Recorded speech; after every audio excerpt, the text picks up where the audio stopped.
é o tema da conferência de Cristo em nós, a esperança da glória, porque é somente Cristo através de nós. E se você for ver as nossas vidas e tudo que nós passamos, tudo que nós vivemos, nós sabemos que até aqui Cristo tem nos ajudado. Se não fosse por Ele, talvez nós nem estivéssemos aqui.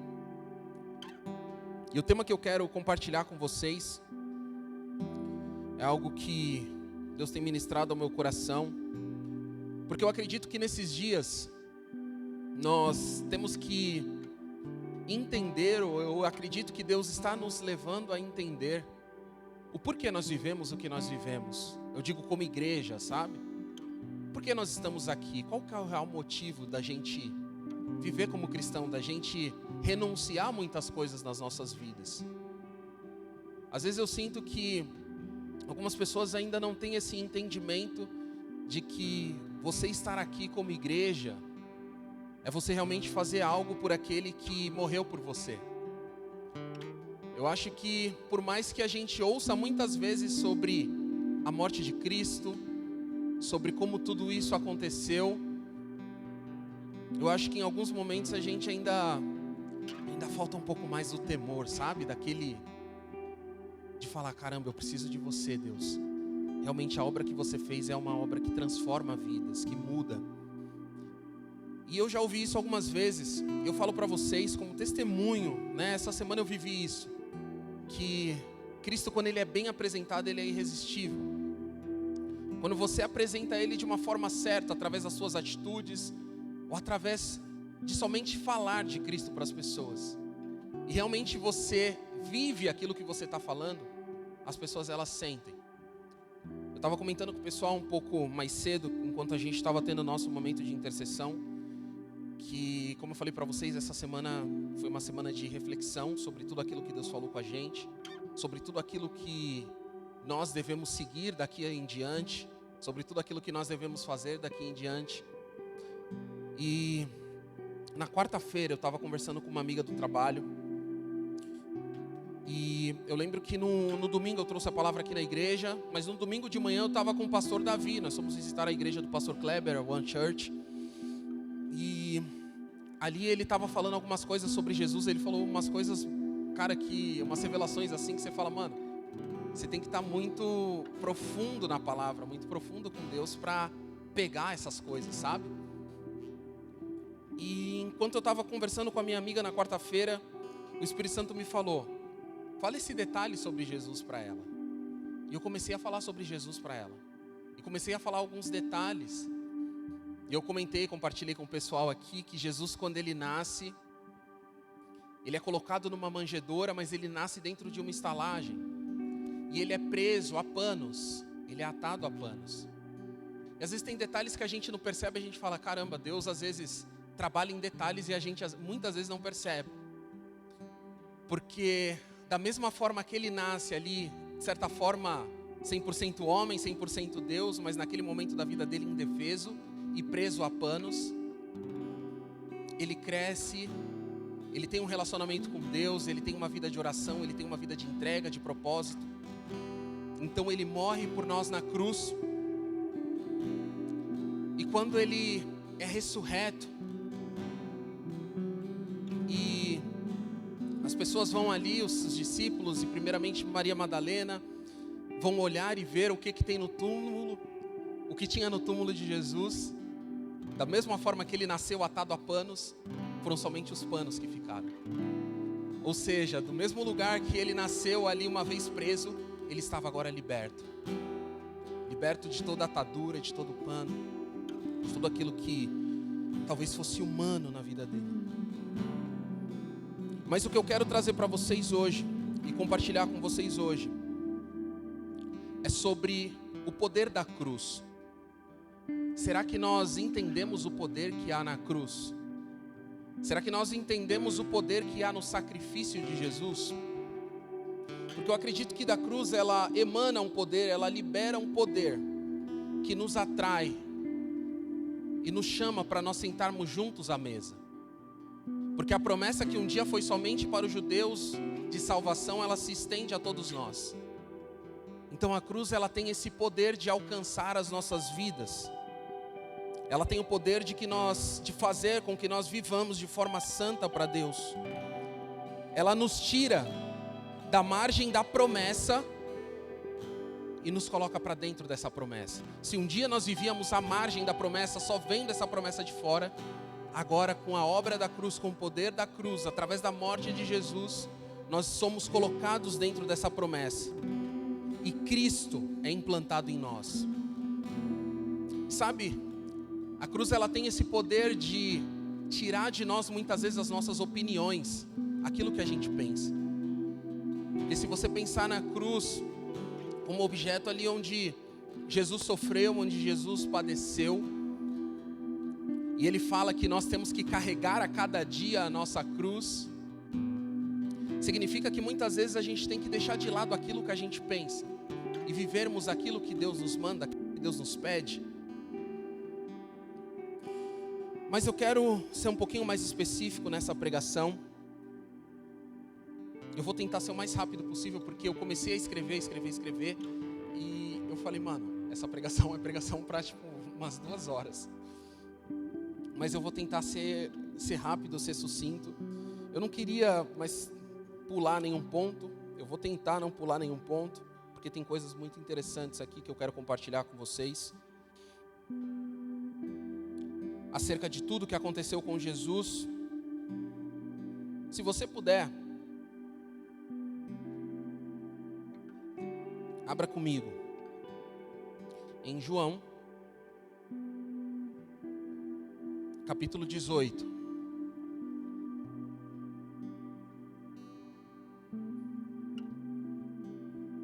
A partir do verso 1. Em uma das pregações do pastor Davi, ele falou aqui sobre... Ele fez uma correlação de Jesus no Getsêmani com o tabernáculo.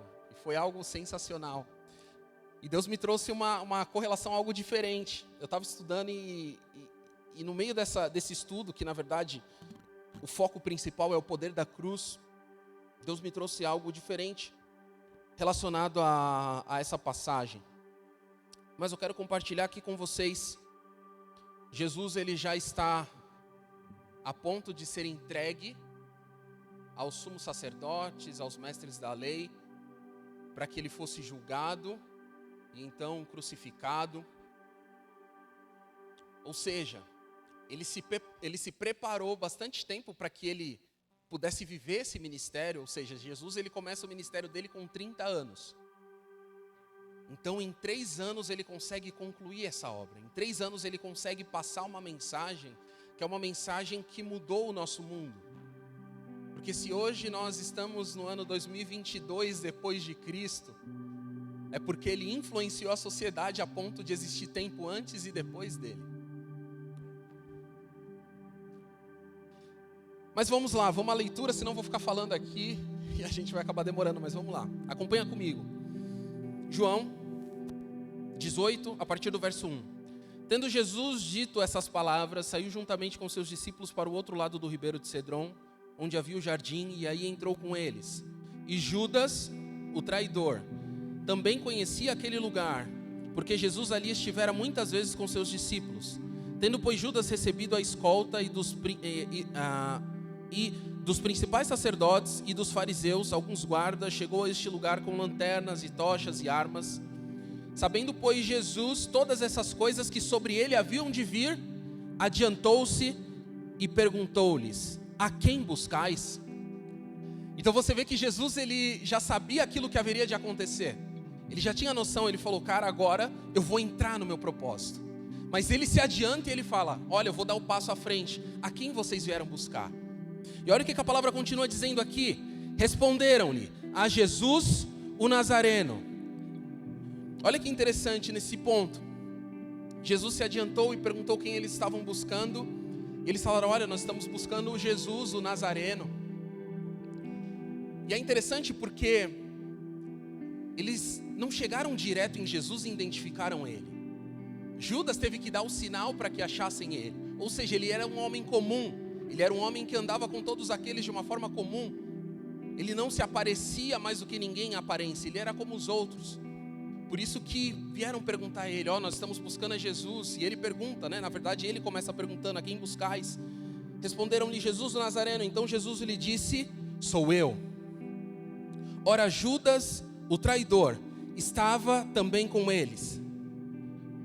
Quando, pois, Jesus lhes disse, sou eu, recuaram e caíram por terra. Aqui a gente aprende um ponto.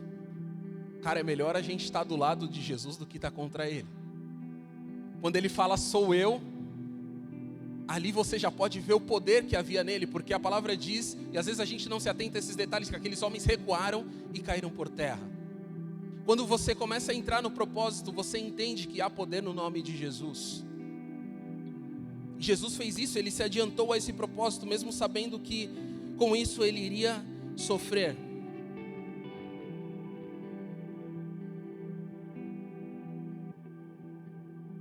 E sabe, como eu falei, esse nome é um nome que tem poder.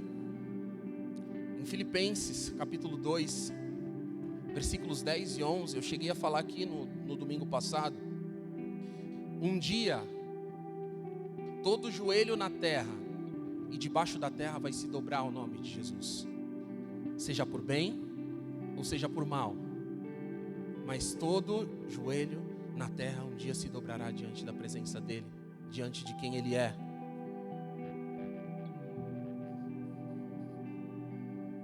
Mas aqui a gente vê que tudo isso acontece. Então Pedro já se adianta, já tenta cortar a orelha já corta a orelha de Malco. E aquela coisa toda, aquela bagunça, e Jesus cura aquele homem que estava indo ali para capturar ele. E ele é levado a Anás, a Caifás, ao sumo sacerdote, aqueles que eram responsáveis pelas sinagogas naquela época, aos homens que viviam de aparência, que eram religiosos da época, mas não tinham dentro de si a essência. E isso nos mostra que muitas vezes a religião, quando ela não entende algo, ela tenta matar aquilo que ela não entende. É por isso que Jesus estava sendo crucificado. Mas se nós formos um pouco mais adiante, agora eu vou até pegar da minha Bíblia aqui também, no versículo 28, então João 18, a partir do verso 28.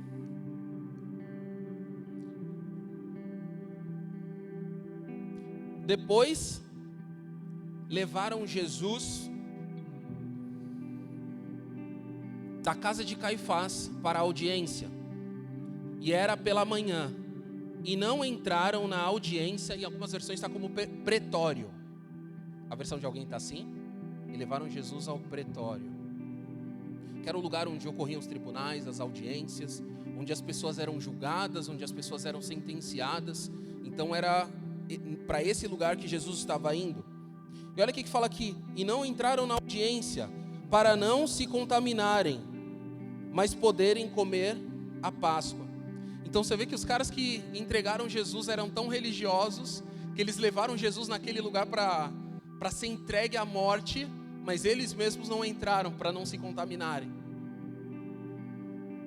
A religiosidade, como eu disse, ela tenta matar tudo aquilo que não se enquadra dentro do comportamento dela. Então Jesus, ele não se enquadrava dentro do comportamento daqueles homens, por isso que eles queriam matá-lo. Será que você já viveu um ambiente assim, onde as pessoas elas não entendem a forma com que você faz as coisas, então elas tentam te parar, elas tentam barrar aquilo que Deus está fazendo através da tua vida? Tudo isso é religiosidade. Vamos ler os versos 29 e 30, vamos seguir aqui. Então Pilatos saiu fora, ou seja, aqueles homens não podiam entrar, então Pilatos ele teve que sair. E disse-lhes: que acusação trazeis contra este homem? Responderam e disseram-lhe: se este não fosse malfeitor, não te entregaríamos. Qual que era a acusação desses homens? Eles não tinham uma acusação. Ele é um malfeitor, por isso que a gente está trazendo ele aqui. Ele fez o mal, mas que mal que ele fez? E a gente está trazendo. Ou seja, nem acusação eles tinham contra Jesus. Mas mesmo assim, eles levaram Jesus para ser julgado. Verso 31. Disse-lhe, pois, Pilatos: levai-o vós e julgai-o segundo a vossa lei. Disseram-lhe então os judeus: a nós não nos é lícito matar pessoa alguma. Ou seja, porque eles estavam na Páscoa e durante aquela época não era lícito matar ninguém, entregar ninguém à morte. Eles falaram: nós não podemos julgar ele segundo a nossa lei, porque a gente não pode matar, a gente não tem acusação.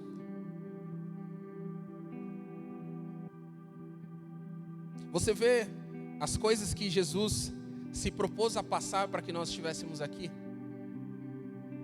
Nem acusação havia contra ele. Mas mesmo assim ele seguiu adiante. Em nenhum momento ele pediu para parar, ele recuou. E é interessante, porque eu vejo, agora entendendo um pouco mais essa história e lendo um pouco mais sobre isso, Pôncio Pilatos como um homem bom, um homem que teve a revelação de quem era Jesus. Diferente dos religiosos daquela época, ele era um homem que percebeu que aqueles homens só tinham inveja de Jesus. Porque Jesus ele se manifestava através de sinais, de maravilhas. Tanto que Nicodemos falava: bem sei que és filho de Deus, porque se não fosse, esses sinais e maravilhas que têm acontecido não aconteceriam. Então você vê que tem homens que até reconhecem que ele é o Filho de Deus. Mas aqueles homens estavam com inveja. E é interessante que em Mateus, no livro de Mateus capítulo 26, eu não vou ler agora, Jesus, ele quando está no Getsêmani, porque a gente sabe que todos os livros do Evangelho, eles citam de certa forma tudo o que aconteceu com Jesus. E no livro de Mateus, lá no capítulo 26, depois você pode ler, Jesus ele vai com seus discípulos, ele entra ali no Getsêmani e ele ora por 3 vezes. Então Jesus, quando ele está no Getsêmani, ele ora por 3 vezes. E foi até algo que o Davi falou, fazendo a relação com o tabernáculo, com o átrio, com o santo lugar e com o santíssimo. Eu acredito que ali quando Jesus, ele está no Getsêmani, ele está aflito por tudo aquilo que haveria de acontecer com ele. Ele sabia que ele haveria de morrer. Ele sabia que ele tinha um propósito que ele não podia andar para trás. Ele não podia mais negar aquilo que haveria de acontecer. Então ele está ali no Getsêmani lutando, batalhando. Aquele que é 100% Deus, mas também 100% homem, está batalhando para que a vontade de Deus fosse feita. E é interessante que, como eu falei, ele ora por 3 vezes. E uma das vezes ele deixa os discípulos em um determinado ponto, ele fala: olha, vigiem e orem porque eu vou subir para orar. Meu coração está aflito como até a morte, como se eu fosse morrer já nesse momento. Tamanha era a aflição de Cristo. E eu entendo que quando ele vai orar por essas 3 vezes no Getsêmani, a primeira, ele tem uma luta na carne. Por que uma luta na carne? Porque na primeira vez que ele sobe para orar e ele está conversando com o Pai, ele fala: Pai, se possível, afasta de mim esse cálice. Ou seja, se possível, não permita que eu passe por esse sofrimento.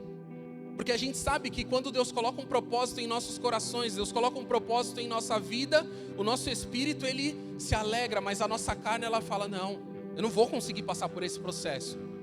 Porque para eu alcançar o propósito de Deus na minha vida, eu tenho que renunciar a muita coisa que eu gosto.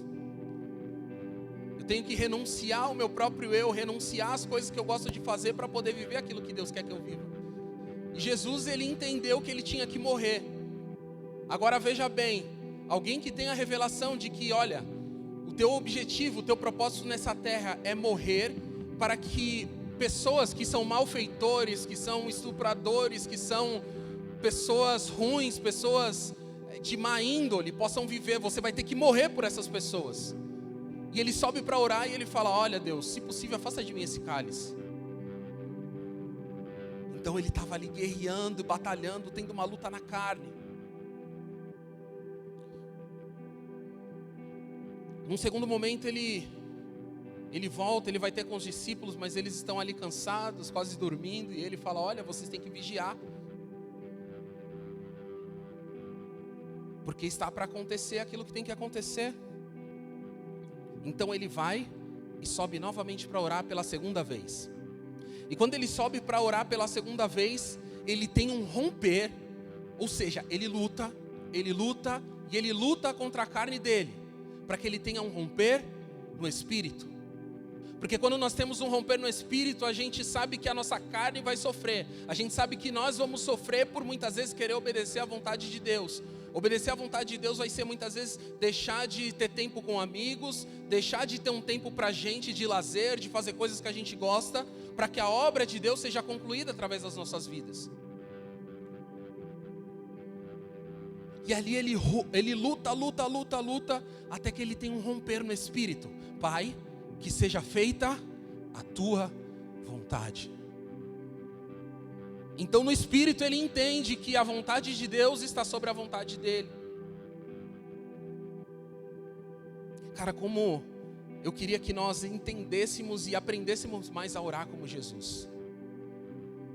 Porque muitas vezes orar significa também interceder, significa você se colocar na brecha, você guerrear, para que a tua vontade morra e para que a vontade de Cristo prevaleça.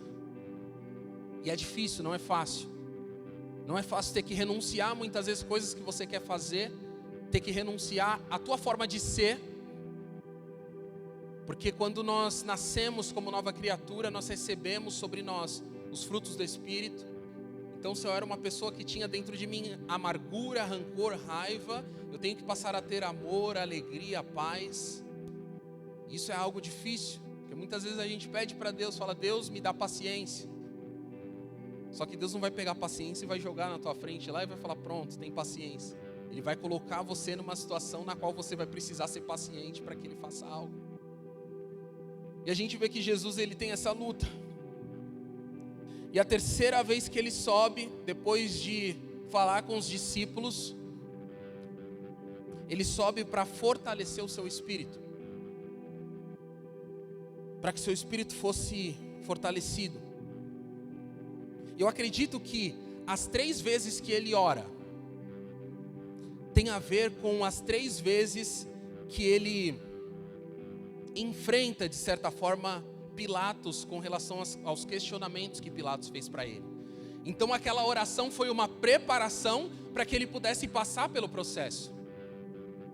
Muitas vezes a gente quer passar por processos da nossa vida sem orar, sem consultar a Deus, sem preparar a nossa carne, o nosso espírito. E a gente não entende porque chega a determinado ponto da nossa vida e a gente desiste das coisas ou quer parar de fazer aquilo que Deus nos manda. Mas é porque muitas vezes nós não estamos preparados na nossa carne, no nosso espírito.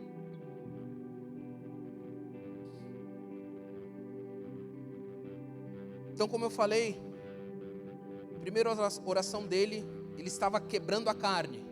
Na segunda oração, ele estava rompendo no espírito. E na terceira, ele estava acessando o reino de Deus. Ele estava entrando num lugar diferente. E é interessante que aqui começa, verso 33. João 18, 33.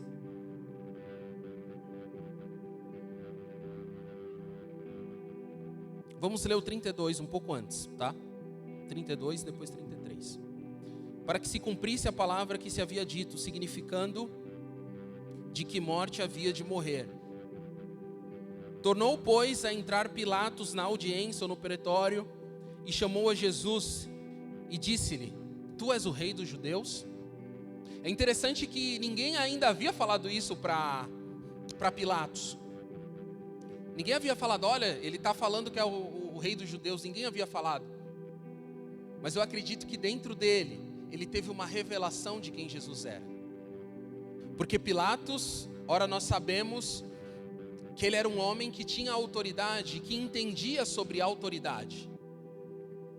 Ele era governador daquela região, debaixo das ordens de Tibério e de César Augusto. Então ele entendia.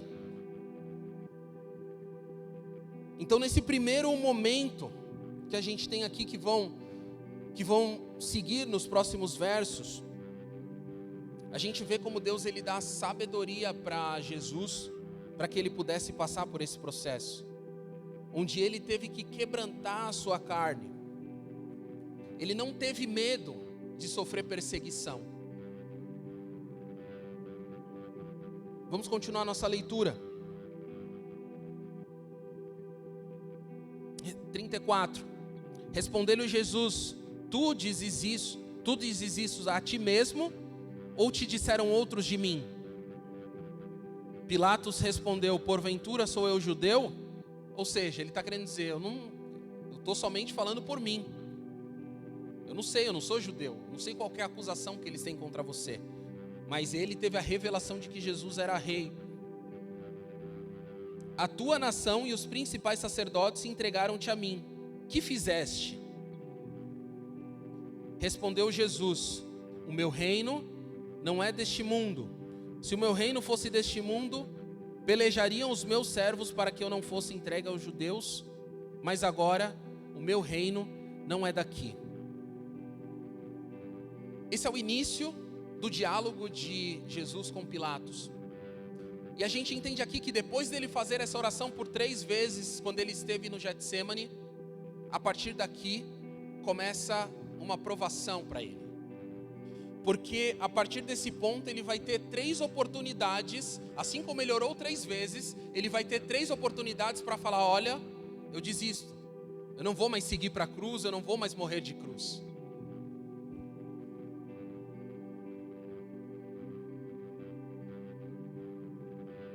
E é interessante, porque a partir dos próximos versos a gente vai ver que Jesus ele entra em um ponto de onde não haveria mais retorno, de onde dali seria só em diante.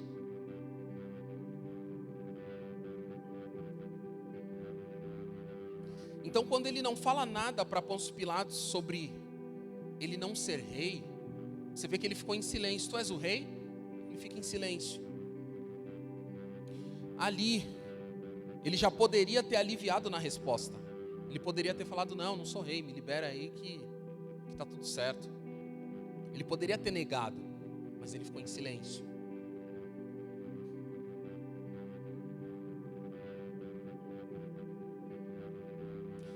Vamos ler os versos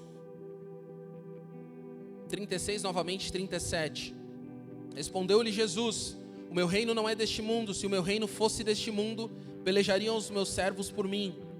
Aqui ele já está afirmando que é rei. Como eu falo, já é um ponto que não tem mais volta. Para que eu não fosse entregue aos judeus, mas agora meu reino não é daqui. Disse-lhe, pois, Pilato: Logo, tu és rei? Jesus respondeu-lhe: Tu dizes que eu sou rei.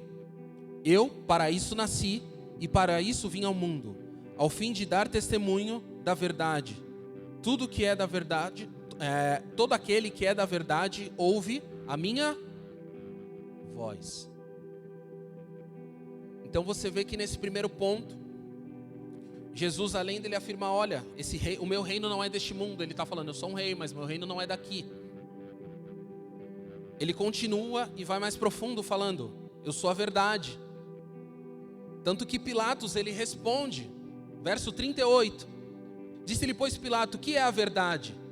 E dizendo isso, tornou a ir ter com os judeus e disse-lhes: não acho nele crime algum. Olha que interessante, ele pergunta: o que é a verdade? E novamente ele não tem uma resposta. Mas Jesus já havia dito anteriormente: eu sou o caminho, a verdade e a vida. Ninguém vem ao Pai senão por mim. A verdade não é algo que você precisa falar. A verdade é algo que é mostrado, que é revelado. Por isso que Jesus ficou em silêncio. Por isso que ele não falou nada.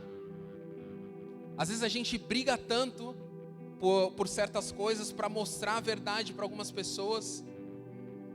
E a gente às vezes se frustra tanto tentando mostrar a verdade. Mas a verdade, quando ela é revelada, as pessoas percebem. Você não precisa ficar afirmando toda hora: olha, a verdade é essa, a verdade é essa. quando ela é revelada de maneira plena, as pessoas veem o que é a verdade. Tanto que Pilatos, a partir desse ponto, e os caras ficam bravos com Pilatos, porque todas as vezes que ele vai falar de Jesus, ele fala, olha, o rei de vocês está aqui. E muita gente interpreta isso de uma forma diferente, falando, olha, Pilatos ele está zombando de Jesus. Mas não, ele afirma de uma forma categórica, olha, o rei de vocês está aqui. Ele teve essa revelação, cara. Não pode ter, porque como eu falei, ninguém havia dito para ele, ninguém havia falado até o momento.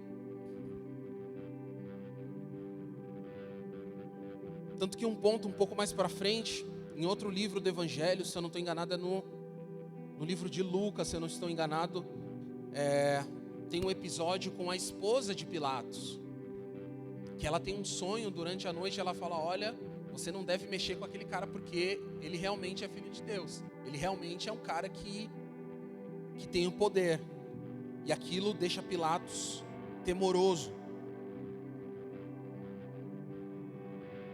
Segundo ponto, ele foi violentamente agredido.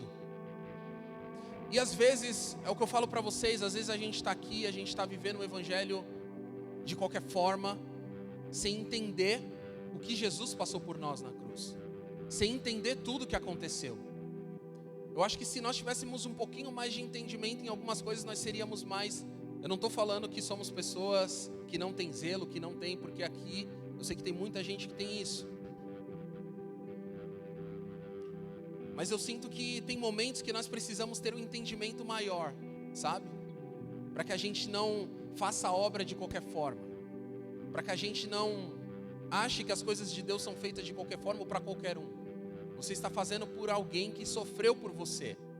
E quantos aqui já ouviram falar ou assistiram o filme Paixão de Cristo?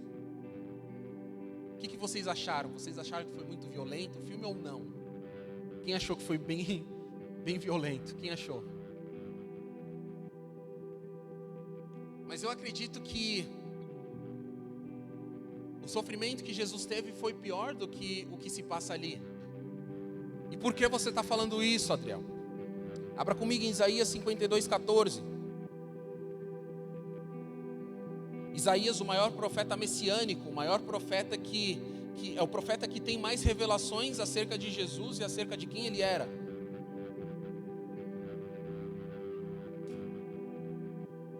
Isaías 52:14.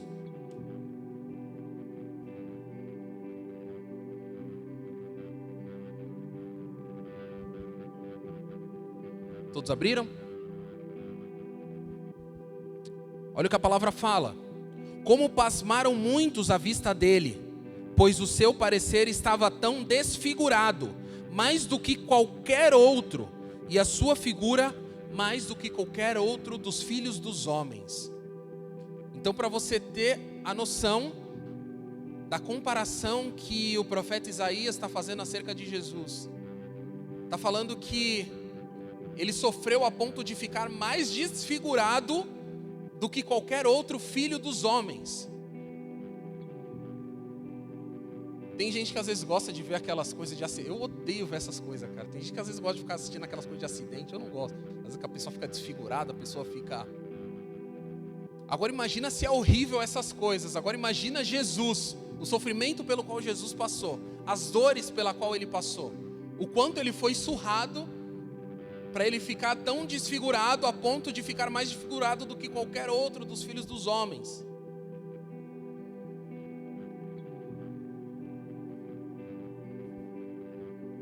E aqui está o segundo ponto, que mesmo em meio a essas surras, a tudo isso que ele sofreu, ele poderia nesse momento falar, olha, eu não sou o rei dos judeus, eu desisto. Aqui se abriu mais uma janela, ele teve mais uma oportunidade de desistir de tudo.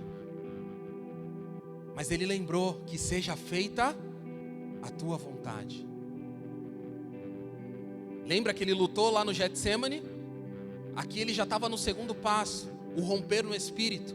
Que mesmo em meio ao sofrimento, mesmo em meio a dores que ninguém pode imaginar, você entende que o propósito é muito maior do que essas dores. E você fala, olha, eu vou seguir, porque tem uma vontade que tem que ser feita. e é a vontade de Deus. Cara, às vezes a gente sofre tão pouco que a gente já quer desistir de tudo, né?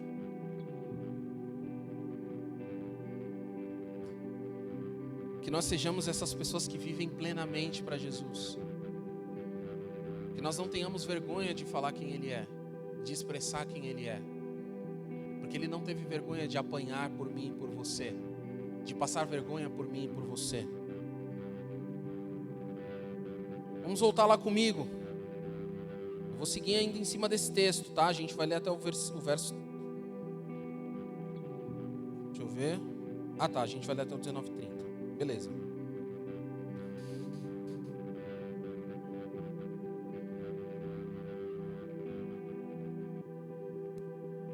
Terceiro ponto, o início desse terceiro ponto. Vamos lá para João, agora 19. Versículos 4 e 5.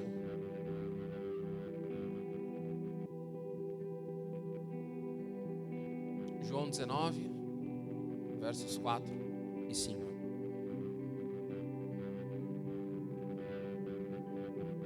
Então Pilatos saiu outra vez para fora e disse-lhes: Eis aqui, vou-lo trago fora, para que saibais que não acho nele crime algum. Saiu, pois, Jesus fora, levando a coroa de espinhos e a roupa púrpura. E disse-lhe Pilatos: Eis aqui o homem. Ou seja, Pilatos estava falando: olha, vocês queriam que ele sofresse, ele já apanhou, ele já sofreu, já coloquei nele coroas de espinhos, uma roupa púrpura, eis aqui o homem que vocês queriam. Vocês não precisam mais fazer nada. Eu entendo que dentro do coração de Pilatos havia um temor. Porque ele, diferente dos religiosos da época, ele entendia quem que era aquele homem.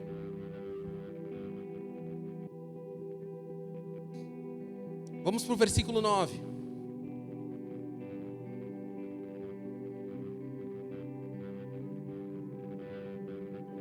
Na verdade, para que vocês possam entender melhor, vamos ler a partir do 6 e nós vamos até o 9, tá? João 19, 6. Quando viraram-no, pois os principais sacerdotes e os servos clamaram dizendo: Crucifica-o, crucifica-o.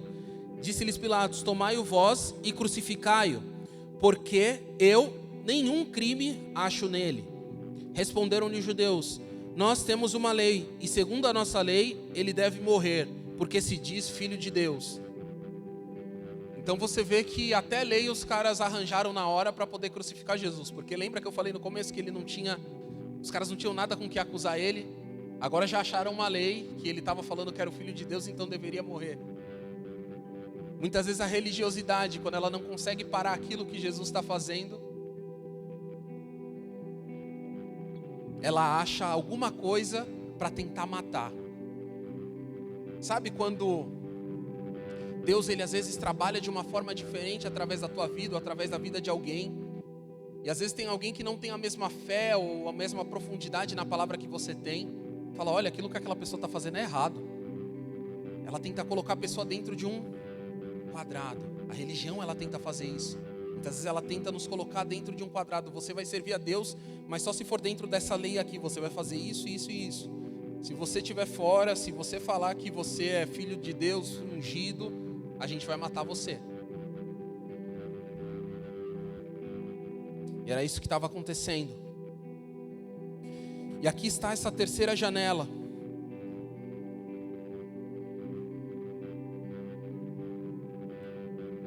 Que Jesus tinha para escapar.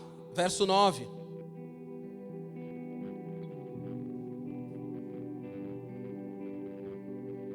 E entrou outra vez na audiência e disse a Jesus: De onde és tu? Mas não lhe deu resposta.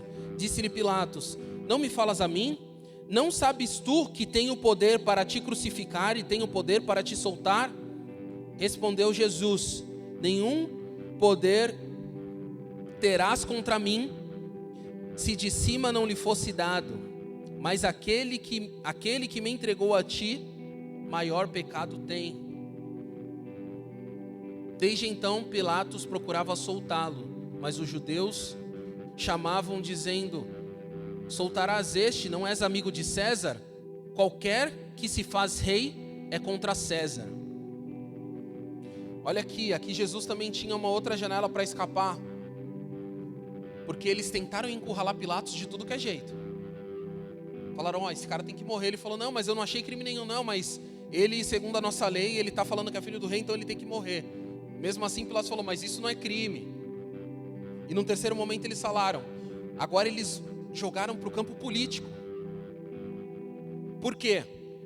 Pilatos ele estava debaixo da autoridade de César. E qualquer um que se levantasse contra o Império Romano naquela época, ou que se proclamasse rei contra o Império Romano, deveria morrer. Então eles falaram assim, já que você não está querendo seguir aquilo que a gente está falando segundo a nossa lei, agora nós vamos jogar para o campo político. Segundo a tua lei, quem se declarar rei diante de César tem que morrer.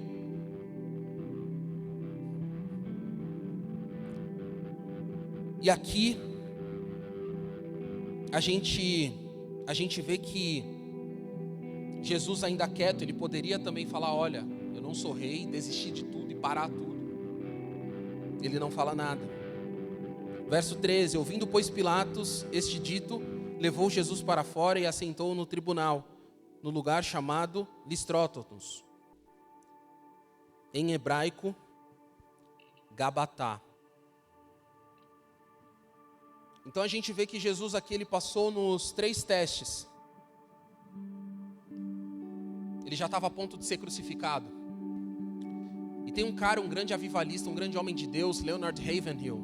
Ele fala que qualquer lugar onde você vê uma pessoa carregando uma cruz, quando você vê essa imagem de uma pessoa carregando uma cruz, significa que não existe ponto de volta. Significa que ela estava preparada para enfrentar aquilo que ela tinha que enfrentar.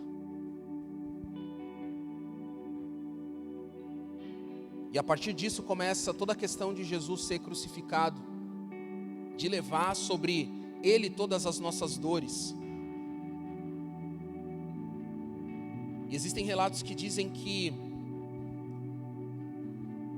naquela época a cruz, que hoje pra gente é um grande símbolo do cristianismo, naquela época era um símbolo de humilhação. Porque todo aquele que morria de cruz significava que estava sendo humilhado, porque a cruz era um símbolo naquela época pagão. Ou seja, quando Jesus ele se propõe a ir para a cruz, ele estava se preparando para ser humilhado. Filipenses 2, 6 ou 7, fala que ele não teve por usurpação ser igual a Deus, mas antes a si mesmo. Ele se esvaziou, tornando-se homem, e achado em figura humana, a si mesmo se humilhou, sendo servo e obediente até a morte e morte de cruz. Então você vê que ele se propôs a passar por essa humilhação. Ali já estava feito. Ali já não tinha mais volta. E é interessante que em todo momento que se segue, que a gente vê que ele vai ser crucificado, a palavra diz que ele é levado até um lugar alto, chamado Gólgota. Porque a cruz, ela já era um lugar onde ele ficaria exposto, porque era um lugar alto. Só que ele ainda estava subindo uma colina, ou seja, todos que passassem pela entrada da cidade, veriam ele ali crucificado. Ou seja, ele estava a ponto de ser humilhado na frente de todos, publicamente, para que você e eu pudéssemos ter vida. Vamos continuar a leitura. A partir do 17. E levando ele às costas a sua cruz, saiu para o lugar chamado Caveira, ou Gólgota, onde o crucificaram, e com ele outros 2, um de cada lado, e Jesus no meio. E Pilatos escreveu também um título, e pô-lo em cima da cruz, e nele estava escrito: Jesus Nazareno, Rei dos Judeus. E muitos dos judeus leram este título, porque o lugar onde estava crucificado era próximo da cidade, e estava escrito em hebraico, em grego e em latim. Diziam, pois, os principais sacerdotes dos judeus: não escrevas o Rei dos Judeus, mas que ele disse: sou o Rei dos Judeus. Respondeu Pilatos: o que escrevi? Escrevi. Cara, eu acredito que Pilatos ele tem um lugar no céu, Eu acredito, cara, que ele está lá. Porque ele não voltou na posição dele. Cara, escreve que ele disse que é o rei dos judeus. Não. O que eu escrevi. Ele é o rei dos judeus. Ainda escreveu em outras línguas para que pessoas de outras nações pudessem passar por ali e ver. E ali estava consumado. A palavra diz, a partir do versículo 23, tendo, pois, os soldados crucificado a Jesus, tomaram as suas vestes e cortaram elas em 4 partes para cada soldado. Uma parte, para cada soldado uma parte, também a túnica. A túnica, porém, tecida, toda de alto e baixo, não tinha costura. Eu acredito que ali acontece um ato profético, tá? Porque quando os soldados eles rasgam as vestes de Jesus e tiram sorte dessas vestes em 4 partes, significa que aquilo que estava revestindo Jesus iria ser espalhado para os 4 cantos do mundo. Iria atingir os 4 cantos.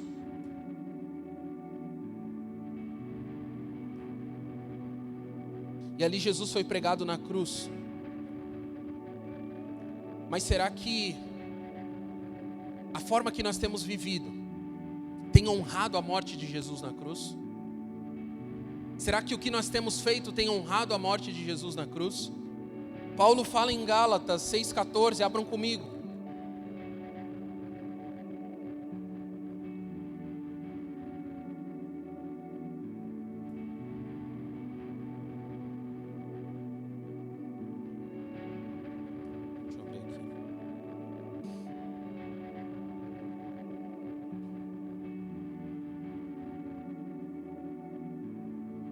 Quando eu falo de Jesus, fico até meio perdido. Gálatas 6,14. Olha o que Paulo fala. Mas longe de mim esteja gloriar-me, senão na cruz do nosso Senhor Jesus Cristo, pela qual o mundo está crucificado para mim, e eu para o mundo. Pois nem a circuncisão é coisa alguma, nem a incircuncisão, mas o ser uma nova criatura. E a todos quanto andarem em conformidade com esta regra, paz e misericórdia sejam sobre vós e sobre Israel. Quanto ao mais, ninguém me moleste, porque eu trago no meu corpo as marcas de Cristo. Será que nós temos carregado em nós as marcas de Cristo? Eu sei que talvez falando dessa forma pareça que, caramba, o cara quer que eu viva toda uma vida de sofrimento, que eu não sorria, que a minha vida seja uma cruz. Não é isso que eu estou falando. Mas eu estou dizendo que nós estamos aqui por um propósito. Muitas vezes esse propósito, ele não vai seguir aquilo que a gente quer, mas a vontade de Deus. E quando você aprende a obedecer à vontade de Deus, você passa a ser feliz. Você pode ser feliz obedecendo à vontade de Deus. Obedecer à vontade de Deus não é uma vida de infelicidade, de que Deus vai fazer tudo o contrário daquilo que eu penso, daquilo que eu sonho. Salmos fala isso, deleita-te no Senhor e Ele realizará os desejos do teu coração. Ou seja, se agrada em fazer algo para Deus e Ele vai ter prazer em fazer algo para você. O que eu trago aqui não é um fardo para que você saia daqui pesado, achando que, olha, carregar a cruz é algo, a gente sabe que é algo que a gente precisa se esforçar. É algo que não vai ser fácil. Mas que a gente venha, assim como Paulo, aprender a sofrer, aprender a viver na dificuldade, aprender a viver no tempo de bonança. A gente fala muito, tudo posso naquele que me fortalece, ou todas as coisas posso naquele que me fortalece. Significa que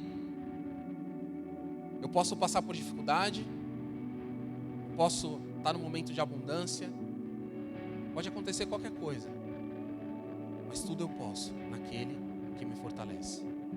Eu estou disposto a passar por tudo naquele que me fortalece. Para finalizar, é interessante que a cruz, eu deixei isso até anotado aqui, porque foi algo que Deus falou no meu coração e eu fiquei pensando. A cruz, ela tem esse poder, que é como um vácuo, que tem um poder ilimitado. Quem sabe o que é vácuo? Sabe quando você pega algo com uma embalagem a vácuo? Ela tira todo o ar, ela tira tudo. Então pensa na vácuo que atrai para dentro de si todos os nossos pecados, todas as nossas dores, todas as nossas angústias. Ela traz para dentro de si. Ela atrai para dentro de si. Não importa o quão distante ou quão longe no passado esteja a tua dor, não importa o quão presente seja essa dor, ou não importa o quão longe ela esteja no futuro, a cruz, ela tem esse poder de trazer para si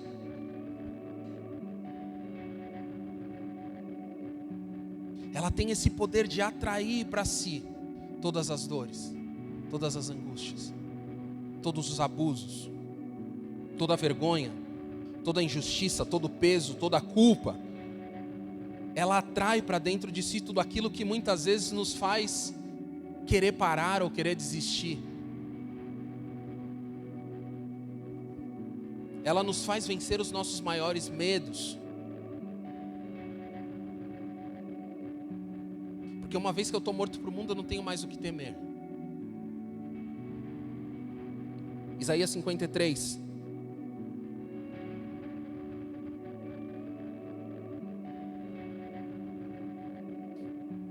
Eu já estou indo para o final.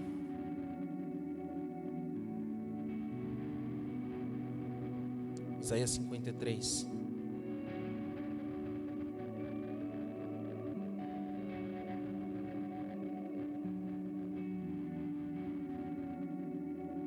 Quem deu crédito à nossa pregação, a partir do verso 1? Quem deu crédito à nossa pregação? E a quem se manifestou o braço do Senhor? Porque foi subindo como um renovo perante ele, como raiz de uma terra seca. Não tinha beleza nem formosura. Aqui Isaías está falando sobre Jesus. Não tinha beleza nem formosura. E olhando nós para ele, nada vimos de bom, nem boa aparência para que o desejássemos. Era desprezado e o mais rejeitado entre os homens. Homem de dores e experimentado nos sofrimentos. Como um de quem os homens escondiam o rosto. Era desprezado. E não fizemos dele caso algum. Verdadeiramente ele tomou sobre si as nossas enfermidades. Eu repito mais uma vez, verdadeiramente ele tomou sobre si as nossas enfermidades e as nossas dores, e levou sobre si. Aqui a gente começa a ver o poder que há na cruz. Na cruz ele levou sobre si, ele tomou para si todas as nossas dores, todas as nossas enfermidades. E nós o reputávamos como aflito por Deus, ferido de Deus e oprimido. Mas ele foi ferido por causa das nossas transgressões. Ou seja, ele foi ferido por causa do meu e do seu pecado. Esse foi o peso que ele carregou na cruz. E moído por conta das nossas iniquidades. O castigo que nos traz a paz estava sobre ele. E pelas suas pisaduras fomos sarados.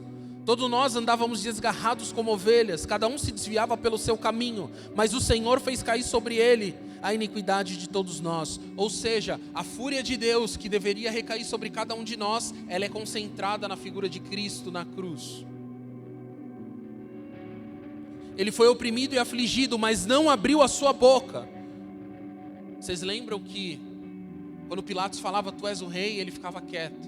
O que é a verdade? Qual é a verdade? Ele ficava quieto. Como um cordeiro levado ao matadouro, estou no 7. E como ovelha muda perante os tosqueadores, assim ele não abriu a boca. Da opressão e do juízo foi tirado. Quem contará o seu tempo de vida? Porquanto foi cortado da terra dos viventes, pela transgressão do meu povo, ele foi atingido.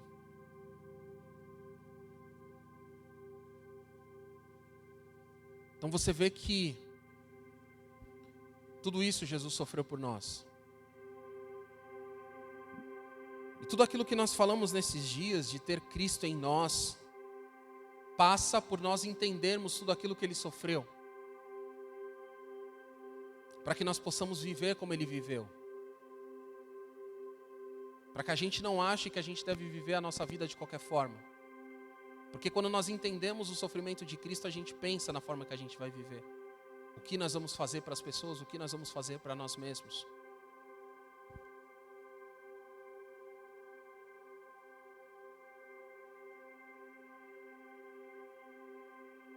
É interessante que no livro de Isaías, para finalizar,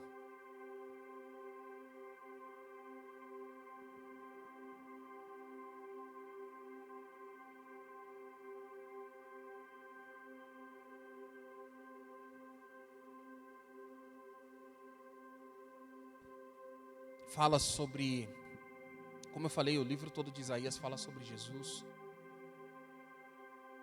profeta messiânico com o maior número de profecias acerca de Cristo. E tem um momento no ministério de Jeremias que ele fala de dois homens, de Sebna e Eliaquim.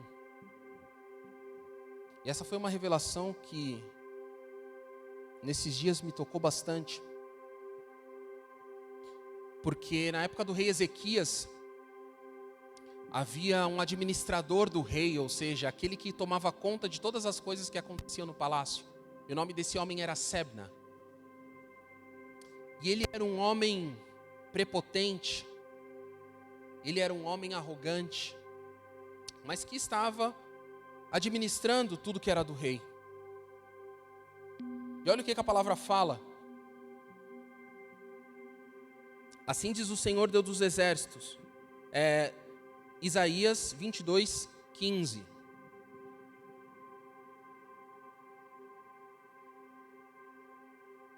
Assim diz o Senhor, Deus dos exércitos. Anda e vai ter com este tesoureiro, ou com este administrador, com Sebna, o mordomo, e dize-lhe: que é que tens aqui, ou que tens tu aqui para que cavasse aqui uma sepultura, cavando um lugar alto, a sua sepultura, e cinzelando na rocha, morada para ti mesmo? Eis que o Senhor te arrojará violentamente como um homem forte, e de todo te envolverá. Certamente com violência te fará rolar, como faz rolar a uma pedra, uma bola, num lugar espaçoso, e ali morrerás, e ali acabarão os carros da tua glória, o opróbrio da tua casa. E demitir-te-ei do posto, e te arrancarei do assento. Até aí. Para que vocês entendam, aquele homem, ele tinha um cargo, uma função, e como eu falei, ele era um homem arrogante, a ponto de que ele estava abrindo para si uma sepultura no lugar onde os seus familiares não estavam. Ele estava abrindo para si uma sepultura perto dos reis. Ele estava como os fariseus, querendo se assentar próximo dos reis, querendo se colocar num lugar onde ele não tinha não tinha sido chamado para estar. E naquela época assim eram os fariseus, eles queriam se colocar, eles queriam aparecer em lugares onde eles não tinham sido chamados, eles só queriam mostrar para as pessoas que eles viviam de uma forma que realmente eles não viviam. O próprio Jesus falava para eles: olha, vocês me louvam e falam de mim com a sua boca, mas o coração de vocês está longe de mim. E assim era Sebna na época do rei Ezequias. Ele tratava das coisas do rei, ele cuidava das coisas do rei, só que ele achava que por isso ele tinha que ter um lugar exclusivo, um lugar junto aos reis. Mas olha o que o Senhor fala a partir do 20, Isaías 22, 20. E será naquele dia que chamarei ao meu servo Eliaquim, filho de Hilquias. Ou seja, naquele dia, Eliaquim estava sendo levantado porque ele era uma pessoa humilde. Diferente de Sebna, ele era uma pessoa que tinha um coração contrito, coração humilde. Então o Senhor usa Isaías para levantar aquele decreto contra a vida de Sebna e para falar algo acerca de Eliaquim. E aqui na figura de Eliaquim, entenda-se pelo próprio Jesus, a figura do próprio Jesus, através da vida de Eliaquim. E olha a profecia que é feita acerca dele. Isaías 22, 21. E vestir-te-ei da túnica, e cingi-lo-ei o teu cinto, e entregarei nas tuas mãos o teu domínio, e será como pai para os moradores de Jerusalém e para a casa de Judá. E porei a chave da casa de Davi sobre o seu ombro, e abrirá e ninguém fechará, e fechará e ninguém abrirá. Uma coisa muito comum de quem administrava as coisas do rei naquela época era ter a chave sobre os seus ombros. Naquela época era uma simbologia de autoridade. Ou seja, o que o Senhor está falando aqui para ele aqui: olha, você é um homem simples, E você sempre teve esse coração simples, então sobre você eu estou colocando autoridade. E fixá-lo-ei como a um prego num lugar firme. Isso te lembra de alguma coisa? E será como um trono de honra para a casa de seu pai. E nele pendurarão toda a honra da casa do seu pai, e prole e os descendentes, como também os vasos menores, desde as taças até os frascos. Naquele dia, diz o Senhor dos Exércitos, o prego fincado em lugar firme será tirado, e será cortado, e cairá, e a carga que nele estava se desprenderá, porque o Senhor o disse. Então, porque ele teve a humildade, e aqui referindo-me também à figura de Jesus, de ser humilhado, de ser uma pessoa simples, o Senhor o exaltou. E a palavra diz que num determinado momento ele seria fincado, seria pregado, mas chegaria um momento no qual essa estaca seria tirada e cairia, e toda a carga, todo o peso que havia se desprenderia. Aqui está falando do próprio Jesus, que mesmo sendo humilde, mesmo não tendo em si pecados, 2 Coríntios 5, 21, a palavra fala, aquele que não conheceu o pecado, ele o fez pecado, para que nele nós fôssemos feitos justiça de Deus. Mas só que chegará um dia, e esse dia já chegou na verdade, em que o prego foi tirado, e todo o peso que havia nele foi tirado. Que a gente venha reconhecer que o poder da cruz veio sobre mim e sobre você, para que nós vivamos diante de Deus, como diz em Efésios, olha, o Senhor vos elegeu e escolheu vocês para viverem diante dele em amor, em santidade. E que a gente venha reconhecer que se hoje nós estamos sofrendo, se hoje nós estamos passando por dificuldades, por seguirmos a Cristo, é porque existe um propósito. Porque chegará um dia em que toda essa carga ela será tirada. Todo esse peso ele será tirado. Porque eu disse, porque eu, Adriel, disse, não. Porque o Senhor disse. E é por isso que nós devemos sempre revisar os nossos corações. Sempre olhar e falar, Deus, será que eu tenho vivido da forma que o Senhor espera? Será que eu entendi o poder que existe na tua cruz? Poder que tira todo o pecado, poder que atrai para si todo o pecado e tira de nós todo esse peso, tudo isso. Será que eu tenho entendido e vivido dessa forma? Será que assim como o Senhor sofreu, eu tenho me disposto a renunciar muitas coisas? Paulo fala, ele fala, olha, por quem perdi todas as coisas para ganhar a Cristo. Então, às vezes, existem coisas nas nossas vidas que nós precisamos perder, a fim de ganharmos a Cristo. Todo aquele que buscar a sua vida, ou que tiver amor à sua vida, perdê-la-á.